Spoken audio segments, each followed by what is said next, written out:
حضرت سیدنا ابو سعید خدری رضی اللہ تعالیٰ عنہ آپ فرماتے کہ رسول اکرم صلی اللہ تعالیٰ علیہ وآلہ وسلم نے ایک مرتبہ یہ ارشاد فرمایا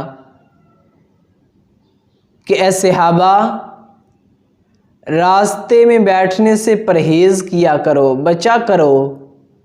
تو صحابہ کرام عرض گزار ہوئے کہ یا رسول اللہ صلی اللہ علیہ وسلم، راستے میں بیٹھ کے ہم گفتگو کرتے ہیں، وہاں باتیں کرتے ہیں، وہاں بیٹھنا ہماری مجبوری ہے۔ تو میرے آقا علیہ الصلوۃ والسلام نے فرمایا کہ صحابہ،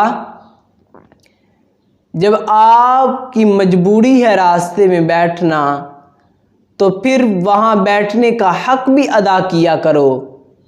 تو صحابہ کرام عرض گزار ہوئے کہ یا رسول اللہ صلی اللہ علیہ وسلم، راستے میں بیٹھنے کا کیا حق ہے؟ تو میرے آقا علیہ الصلوۃ والسلام نے فرمایا کہ ہے صحابہ، جب تم راستے میں بیٹھو تو اپنی نگاہیں نیچی رکھا کرو۔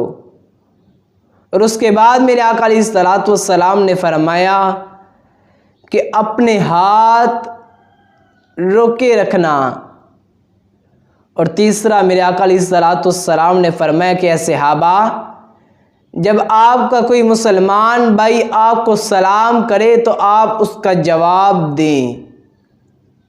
اس کے بعد میرے آقا علیہ الصلوۃ والسلام نے فرمایا کہ نیکی کا حکم کرنا، یعنی زیادہ سے زیادہ نیکی کا حکم لوگوں تک پہنچاؤ، اور جب آپ کے سامنے کوئی برائی کرے تو اسے روکو۔ میرے آقا علیہ الصلوۃ والسلام نے فرمایا کہ یہ 5 حقوق ادا کیا کرو اگر تم راستے میں